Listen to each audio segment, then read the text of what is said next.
नमस्कार, मी आरती Kulkarni. Prime time bulletin मध्ये तुमचं स्वागत आहे. बघूया प्राइम टाइमच्या हेडलाईन्स. दुष्काळग्रस्तांसाठी 7,000 कोटींचं पॅकेज जाहीर. विदर्भ आणि मराठवाड्याचं 3 महिन्यांचं कृषी वीज बिल पूर्णपणे माफ. 5 लाख शेतकऱ्यांनी सावकाराकडून घेतलेल्या कर्जातूनही सरकारनं दिली मुक्ती. महाराष्ट्रात पुन्हा एकदा अवकाळी पावसाची हजेरी. उत्तर महाराष्ट्रासह पश्चिम महाराष्ट्र आणि कोकणामध्ये पावसाच्या सरी. निफाडमध्ये तर गारांचा पाऊस. विधान परिषदेचे सभापती शिवाजीराव देशमुख यांच्या विरोधात राष्ट्रवादीनं आणला अविश्वास ठराव. प्रधान सचिवांकडे अविश्वास प्रस्ताव दाखल. लोकसभेमध्ये धर्मांतराच्या मुद्द्यावरून वातावरण तापलं. धर्मांतराबद्दलच्या चर्चेवरचं सरकारचं उत्तर न पडल्यामुळे विरोधकांचा सभात्याग. भारत आणि रशियाच्या द्विपक्षीय करारावर सह्या. बदलत्या जागतिक परिस्थितीमध्ये भारतासाठी रशियाची मैत्री महत्त्वाची. पंतप्रधान मोदींनी दिली ग्वाही.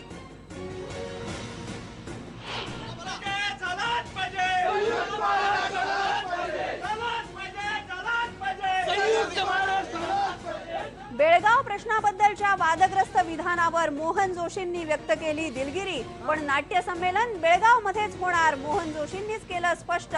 बेळगाव नाट्य परिषदेनं मात्र दाखवली असमर्थता.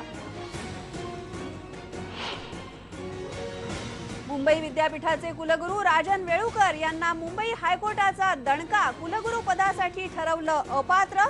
प्रकुलगुरू एडी सावंत यांनी दाखल केली होती याचिका.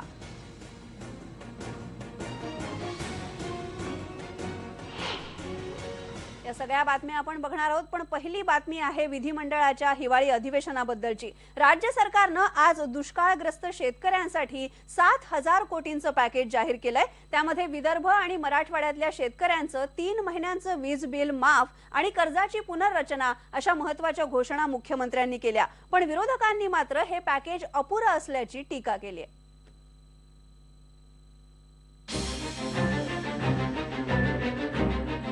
सोमवारपासून विधिमंडळाचं हिवाळी अधिवेशन सुरू झालं. तेव्हापासूनच विरोधकांनी दुष्काळाचा मुद्दा लावून धरला होता.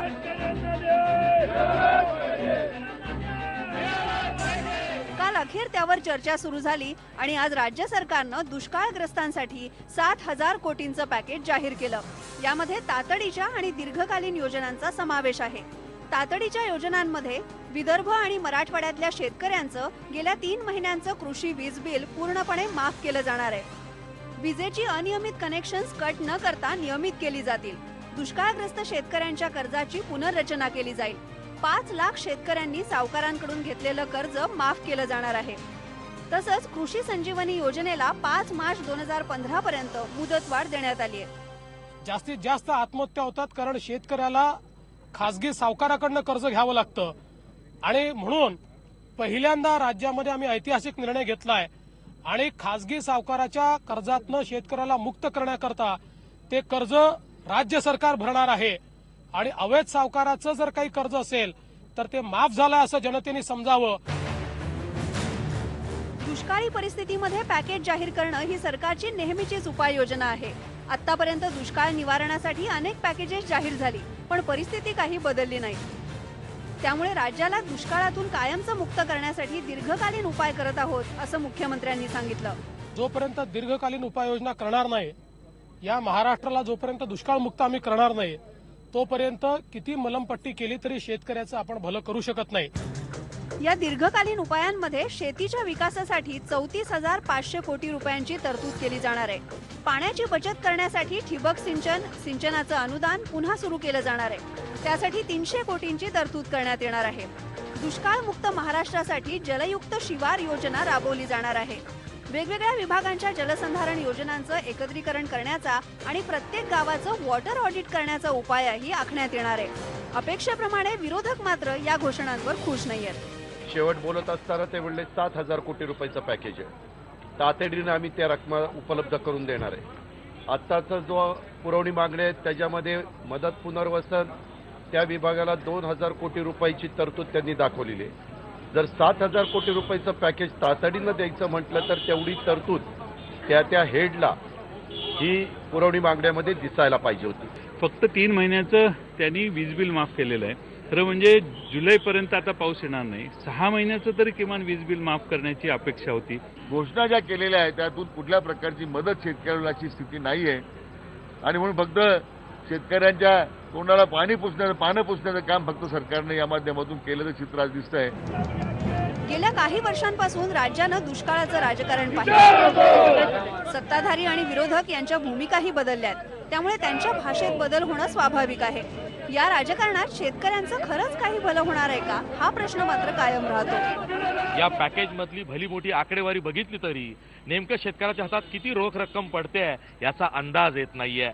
खरं तर या संकट समयी शेतकऱ्याच्या हातात 4 पैसे पडायला हवे होते, पण या पॅकेजमधून ती आशा पूर्ण होते असं दिसत नाहीये. खरं तर विचार केला किंवा जी आकडेवारी आहे त्यानुसार शेतकऱ्याच्या हातात किंवा एकरी केवळ 1706 रुपये पडतायत आणि ते सुद्धा शेतकऱ्यांना मिळतीलच असं नाहीये. वर्षभरात 5,000 गावं दुष्काळमुक्त करण्याचा संकल्प मुख्यमंत्र्यांनी केलाय. हे बोलणं जितकं सोपं आहे तितकंच प्रत्यक्षात उतरवणं कठीण आहे. त्यासाठी प्रबळ इच्छाशक्ती बरोबरच सरकार आणि विरोधकांमध्ये समन्वय असणंही आवश्यक आहे. व्हिडिओ जर्नलिस्ट प्रशांत मोहिते आणि आशिष जाधवसह ब्युरो रिपोर्ट, IBN लोकमत. आपण बघितलं, एकीकडे सरकारनं 7,000 कोटींचं पॅकेज दुष्काळग्रस्त शेतकऱ्यांना दिलंय, पण महाराष्ट्राच्या आणखी काही भागांमध्ये आता शेतीवर एक वेगळंच संकट आलंय. उत्तर महाराष्ट्रामध्ये पुन्हा एकदा अवकाळी पाऊस झालेला आहे. साताऱ्यामध्ये सुद्धा पश्चिम महाराष्ट्रात अवकाळी पावसाच्या जोरदार सरी पडल्या, तर नाशिक जवळ निफाडमध्ये गारांचा पाऊस पडलेला आहे. पिकांच्या नुकसानीमुळे शेतकरी पुन्हा एकदा धास्तावून गेलेला आहे. राज्यातला शेतकरी संकटात आहे आणि जेवढी मदत सरकार करेल तेवढी कमीच पडणार आहे. खरोखरच ही बातमी आपण बघितली. 7,000 कोटींच्या पॅकेजचा शेतकऱ्याला किती फायदा होतो हे पाहावं लागेल. प्राईम टाइम बुलेटिन मध्ये यानंतर आपण एक ब्रेक घेणार आहोत. पहा फक्त IBN Lokmat.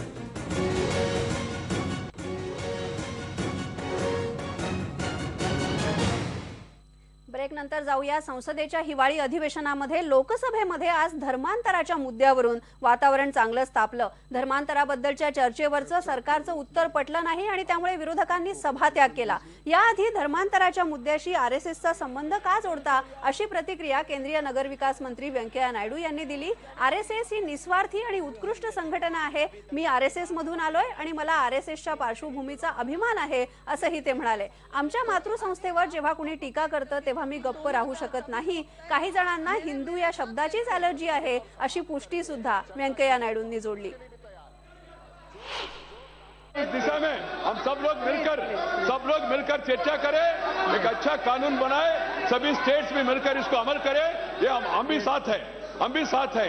Madam, conversion and reconversion, both are issues to be discussed. The government has no problem whatsoever if the house wants a central registration. Uttar Pradesh में भारतीय जनता पार्टी और उनके सहयोगी जो संगठन है, तो धर्म परिवर्तन की आड़ में जो उत्तर प्रदेश में सांप्रदायिक तनाव पैदा करना चाहते हैं, दंगे कराना चाहते हैं, तो सपा सरकार की जिम्मेवारी बनती है कि इस किस्म के जो एलिमेंट्स हैं जिनको ये लोग आगे करके ये हालात को वहां पे खराब करना चाहते हैं, तो उनके खिलाफ सपा सरकार को सख्त से सख्त कार्रवाई करनी चाहिए. लोकसभेमध्ये धर्मांतराचा मुद्दा होता, तर नथुराम गोडसेच्या मुद्द्यावरून राज्यसभेमध्ये सुद्धा प्रचंड गदारोळ झाला. भाजपचे खासदार साक्षी महाराज यांनी नथुराम गोडसेला राष्ट्रभक्त म्हणून संबोधलं आणि आणखीन एक वाद ओढवून घेतला. महाराष्ट्रामध्ये नथुराम गोडसेच्या पुण्यतिथीचा कार्यक्रम आयोजित करण्यात आलेला होता. एका हिंदुत्ववादी संघटनेनं तो आयोजित केलेला होता. काँग्रेसचे राज्यसभेचे खासदार हुसेन दलवाई यांनी हा मुद्दा सभागृहामध्ये मांडला आणि त्यावरून गदारोळ झाला आणि कामकाज 2 वेळा तहकूब करावं लागलं. आणि यानंतर पुन्हा एकदा एक ब्रेक घेऊया. पहा फक्त IBN लोकमत.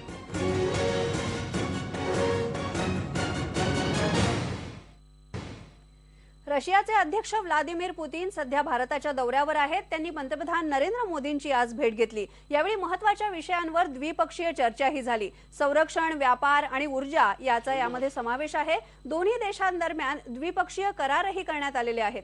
जागतिक परिस्थिती कितीही बदलली तरी रशिया हा भारताचा महत्त्वाचा मित्र आहे असं पंतप्रधान नरेंद्र मोदींनी म्हटलंय.